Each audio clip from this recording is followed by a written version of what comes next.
Kalau satu pintu rezekimu ditutup sama manusia, ingat Allah akan membukakan lewat pintu-pintu yang lain. Jika satu manusia meninggalkanmu, ingat Allah akan mengganti dengan orang lain yang lebih baik. Selalu baik sangka sama Allah, jangan pernah putus asa dari rahmatnya Allah. Allah itu maha baik, atas apa yang hilang darimu pasti Allah ganti yang lebih baik. Baik sangka sama Allah. Gue lagi belajar untuk mengikhlaskan semua yang gak bisa kita ubah. Karena gak semua hal dalam hidup bisa kita kendalikan. Lebih baik kita fokus sama hal yang masih bisa diusahakan dibanding menyesali hal-hal yang sudah terjadi. Bersyukurlah tentang apa yang kamu miliki saat ini, yang mungkin bisa jadi ingin dimiliki oleh orang banyak. Bahkan ketika orang lain lebih beruntung, tugas kita tetaplah bersyukur. Karena mungkin kita tak seberuntung orang lain, tetapi orang lain belum tentu dapat sekuat kita. Mau tahu apa yang paling mahal? Waktu, kesempatan, kepercayaan, menghargai, maaf dan terima kasih. Simpel sih, tapi gak semua orang bisa. Dewasa banyak bentuknya, ikhlas banyak macamnya, sadar diri banyak caranya. Ada yang mengalah dan melawan perasaan egonya, ada yang melepaskan walau tak rela, ada yang memilih untuk mundur meski sangat mencintai. Apapun itu, jalani setiap hal sesuai dengan porsinya. Gue belajar untuk gak berkompetisi dengan orang lain. Cukup berkompetisi dengan diri kita di masa lalu. Karena tujuan utamanya adalah menjadi orang yang lebih baik dari kemarin. Itu aja udah cukup. Orang tulus itu pasti akan sulit untuk menang. Dia akan lebih sering mengalah dengan rasa bersalah. Dia akan lebih sering dituduh meskipun dia bukanlah seorang pelaku. Sulit baginya untuk menyatakan kebenaran, karena yang ada di pikirannya hanyalah mengikhlaskan. Tapi nanti pasti akan ada masanya. Jika dia sudah begitu lelah memendam semua amarah dan berpikir untuk pergi, disitulah dia tidak akan pernah berpikir untuk kembali. Semoga kita bisa melewati semua hal berat yang saat ini gak kita kasih tahu ke siapa-siapa. Karena rasanya memang menyenangkan ketika kita diam-diam bekerja keras. Meskipun terkadang masih mengeluh, tapi senang rasanya ketika sedikit demi sedikit diri ini mulai berubah. Dan perlahan, kita bisa dengan bangga bilang ke diri kita sendiri, kalau ternyata kita bisa berjalan dan bertahan sampai sejauh ini. Hai orang baik, jika suatu hari nanti kita lost kontak, atau bahkan lost respect, udah gak bisa selalu ada, atau bahkan gak bisa seakrab kemarin lagi, udah gak bisa saling cerita, dan udah gak ada kabar lagi, atau bahkan udah jadi orang asing. Aku cuma pengen kamu tahu bahwa aku sangat beruntung bisa bertemu denganmu. Aku sangat beruntung bisa mengenalmu.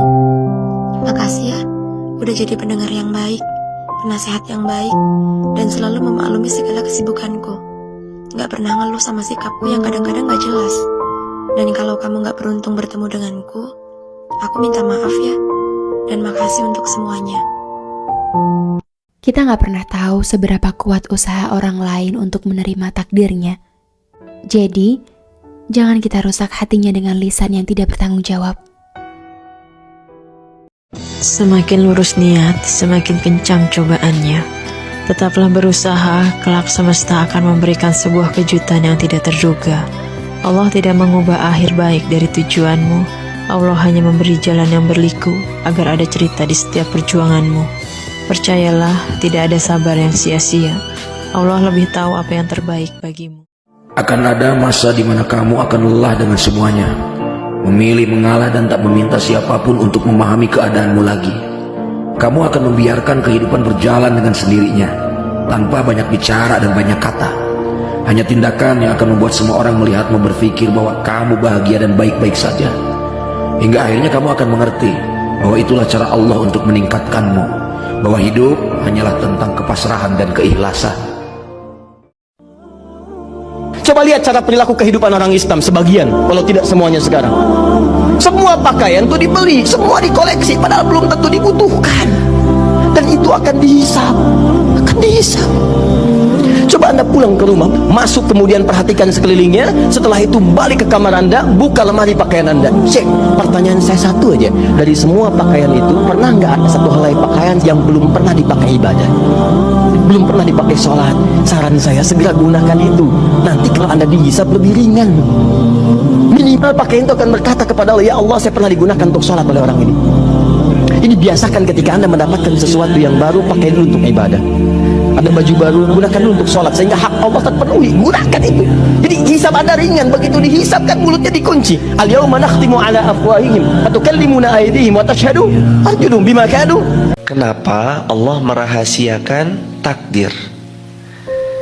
Kenapa Allah merahasiakan masa depan? Kata para ulama, beliau menjawab dengan 3 hal. Allah merahasiakan masa depan agar kita terus berbuat amal salih sampai kita diwafatkan. Yang pertama. Yang kedua, Allah merahasiakan masa depan agar kita berbaik sangka kepada Allah, bahwa Allah yang Maha Rahman, yang Maha Rahim tidak akan pernah melepaskan kasih sayang dan rahmatnya kepada kita semuanya. Yang ketiga, Allah merahasiakan masa depan agar kita bersungguh-sungguh dalam merencanakan segala kebaikan yang nanti kita sungguh-sungguh juga dalam mengamalkannya. Manusia berkualitas baik itu nggak terbentuk dari hidup yang biasa-biasa aja. Dia terbentuk dari maaf yang dia berikan pada orang-orang yang nyakitin dia, dari kesabaran atas penantian yang belum ada jawabannya, dari mengikhlaskan rasa sakit yang tidak dia inginkan, dan dari keteguhan hati untuk tidak mau menyerah dengan keadaan. Gak semua orang Allah kasih kesempatan untuk menjalani proses berat itu. Kalau kamu sedang berada di salah satu prosesnya, mungkin Allah ingin kamu menjadi seseorang dengan kualitas yang baik. Gak cuma baik kualitas fisiknya aja, tapi juga baik kualitas psikis dan imannya. Karena baiknya kualitas psikis dan iman akan membawa masa depan yang baik juga. Orang yang taunya nikmat hanya kopi dengan nikmat yang banyak, pinter mana? Orang yang banyak kebutuhan itu sebetulnya banyak kebodohannya, karena menggantungkan kebahagiaannya dengan banyak. Makanya Imam Syafi'i ngendikan, istighna itu apa? Al istighna anisya'i, yang dikatakan kecukupan adalah berusaha sebanyak mungkin banyak hal tidak kamu butuhkan. Bukan memenuhi semua kebutuhan kamu, karena nafsu kamu ini tidak ada batasnya gitu. Kalau kamu penuhin nggak akan selesai. Pergaulanmu menentukan masa depanmu.